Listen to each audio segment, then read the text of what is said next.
Hello, my name is Ethan Hewlin, and I'm glad you made it to this corner of the internet. Like you, I live in a world that never stops moving.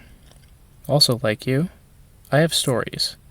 These are my stories, the true stories of a tryhard.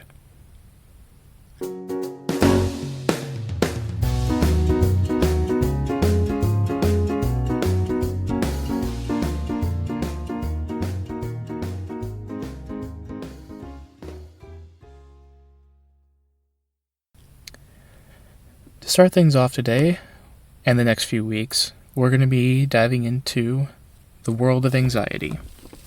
But why? Why anxiety specifically? Because, as a tryhard, I'm clinically anxious because in my mind, I'm either doing too much or not enough. I will preface this, as I will every episode. I am no professional psychologist and I do not claim to be. This podcast is just me trying to help others like me. Now, where do we begin? Anxiety is a very broad topic, so where do we go? We start with general anxiety disorder, or GAD. Symptoms of general anxiety disorder include restlessness, you're easily tired, it's hard to concentrate, you're easily annoyed, muscle tension, you can be twitchy, you can have difficulty falling or staying asleep, your mind will occasionally go blank, etc., etc., etc. There are 5 categories of anxiety. There is general anxiety disorder, or GAD, obsessive compulsive disorder, or OCD, panic disorder, post-traumatic stress disorder, or PTSD, and social anxiety disorder, or SAD. It affects over 40 million adults, or a little over 18% of the population of the United States. It is difficult with general anxiety disorder to tolerate uncertainty. People with general anxiety disorder have a certain misconception that worry keeps bad things from happening, like, say, worrying what you're going to wear to work that day will impress your boss, or worrying about how much makeup you put on will impress whoever you're going on a date with that night. And that can lead to physical symptoms at times, including stomach aches and headaches. People with mild to moderate general anxiety disorder, which is where I fall, we can be social, we can have good lives, we are employable, but we take certain steps to avoid situations that cause anxiety.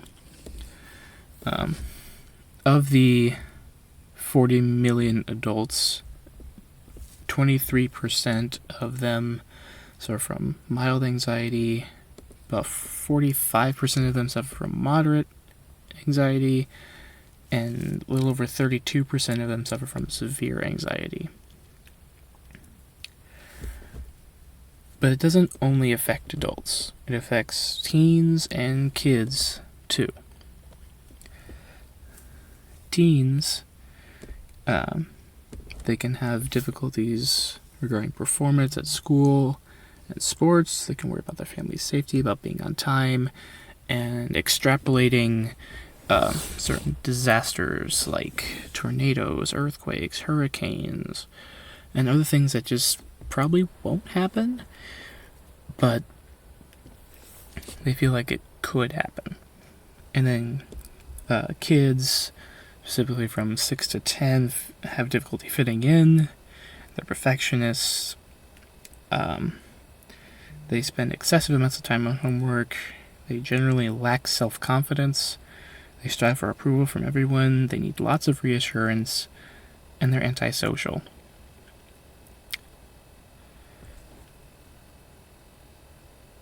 Now, this podcast wouldn't be what it is without stories. After all, it's in the name. And this story is a very personal one, and I'll try to do my best to be as transparent with my audience as I can. So, as a kid, I was bullied by a pair of twins. I won't reveal their names for the sake of identity, but I was a bit of a chubbier kid growing up, and I was having difficulty with that. And that's what they latched on to, was the fact that I couldn't get it off as easily as I wanted to. So every day I'd come into school and there would be some, jab at my weight, or at recess when the teachers weren't looking, they'd try to push me over or trip me. And I'm not the type to fight back, so I didn't do anything about it. I just sat there and took it, as I've tended to do throughout my life. And unfortunately, I feel like that is not just my experience. I'm sure many of you have suffered from bullying and from other things of that sort. But in addition to the bullying, my parents got divorced when I was 9 years old,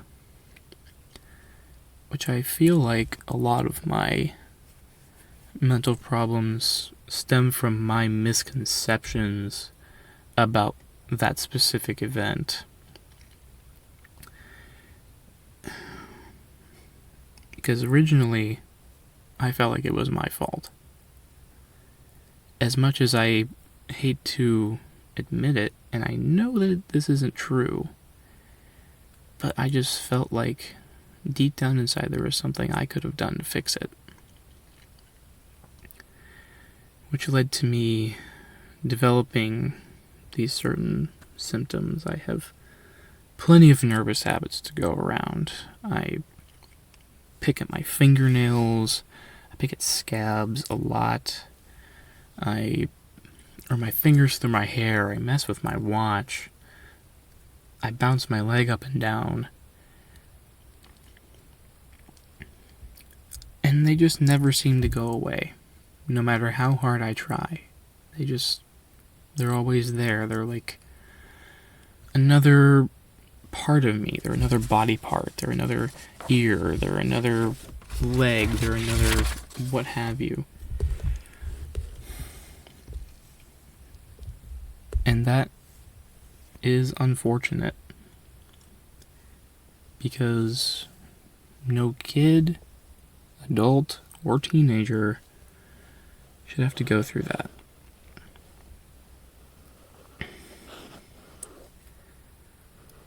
And anxiety can't just affect the mind, as I said earlier. It can affect the body. My hands, if you look at them, are scarred beyond recognizing because of how much pulling I've done at my fingernails. I have several scars on my arms and legs because I won't leave my scabs alone. I was afraid to wear short sleeve shirts and shorts for a while because of them. And I fear very much that I will be the inadvertent cause of something like that again. I've been told time and time again that I haven't been. But it's always in the back of my mind. What could I have done? How could I have stopped this? Where do I go from here? At the time, I didn't know what to do. Luckily, my mom did. And she knew how to help me. I have been seeing a therapist, the same therapist, since I was 10 years old. He knows almost everything about me that there is to know. Even some of the things that I won't tell my parents, he knows.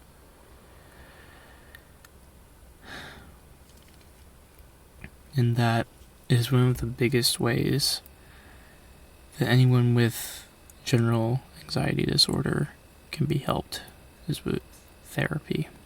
Whether that's one-on-one like it was for me, whether that's in a group setting, or even just someone opening themselves up and being a sounding board for them, which I hope to be for all of you.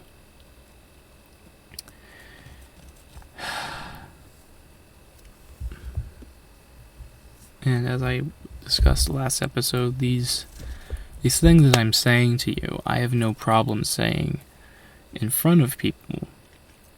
But it's the fact that I've never done this before, coupled with my fear of judgment and rejection, that make me nervous. And the fact that I'm doing this solo also makes me nervous. Which is why in the coming weeks I'll be having guests. So look forward to that.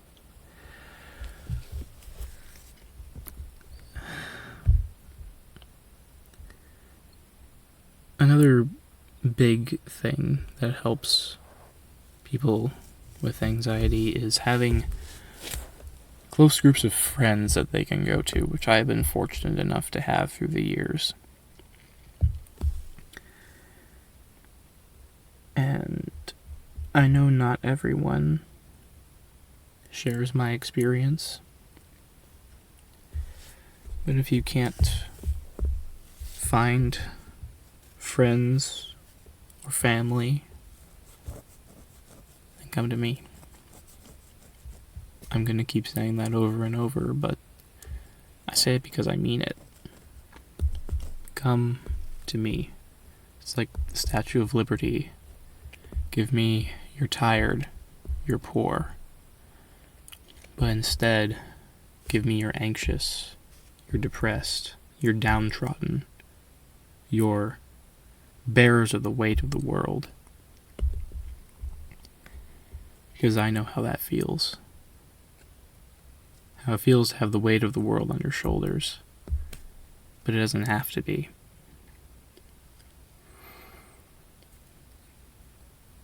We can share this burden. All of us. Because that is how humans were meant to experience life together. As my dad likes to say, life is all about relationships. And even though I am more introverted, I've come to realize how true that is. How much relationships with your family, your friends, your coworkers, and even your acquaintances matter. And how a smile can change the trajectory of someone's day.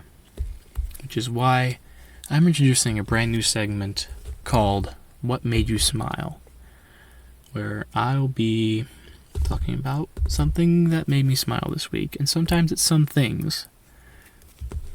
Now, this particular something that made me smile was my recent trip to Texas for Labor Day weekend, which is why this episode is going up a little bit later, because I've been traveling. My mom, who I have not seen in about 3 months up until this point, lives in Austin, Texas, with the rest of my family. And seeing them, in addition to their new dog, Gunner, who is an adorable 3-month-old French bulldog, just made me smile very, very happily, because I want to keep the relationship with my sisters, my mom, and my stepdad alive. And early on in the process of me being away from my mom, things were a bit dicey between us, and only now, on the back end of that experience, have I come to see that while I don't live in the same house as her anymore, I still need to keep putting wood on the fire, because without that relationship, the one that is unlike any other, the one between mother and child, life is less than what it could be. All of that being said, positive, healthy relationships with anyone, regardless of who they are important. In addition to a method of treatment called CBT, cognitive behavioral treatment, which retrains the brain. It's very interesting. Through this process, psychologists can retrain someone's brain to let go of extraneous worries and other things that really don't end up mattering. Medication is also another way, if needed. I would not say it is the first resort, it is more of a last resort. And moving a little bit farther on from that, just in general, meditation is super helpful. At least it has been for me. I use an app called Headspace, not a sponsor, maybe one day. If you're into yoga, that definitely helps. My mom is into yoga. She does that on a daily basis. Just exercise in general, which I get a lot of through my job, as well as healthy eating, because what you take into your body is what comes out. And I don't mean that in just the literal sense. I mean that in what you think, how you act, how you interact with others. And all of those things I just mentioned will be discussed in the coming weeks with the various guests that I have on the show. All of that being said, it is time for social media plugs. You can follow me on Instagram and Twitter. On Instagram, I am ethan.t.hewlin. That's Hulen, like Nancy. On Twitter, I am at etphonehome. The O's are zeros and the E's are threes. You can follow the podcast on Instagram at Twitter at True Stories Pod. Feel free to shoot me a tweet or a comment if you like, or a DM if you have a question or want to know more about something, or maybe potentially be a guest. I'm currently making my guest list, and any and all options are appreciated. That being said, I'll talk at you next week, and until then, this is Ethan Hewlin, signing off.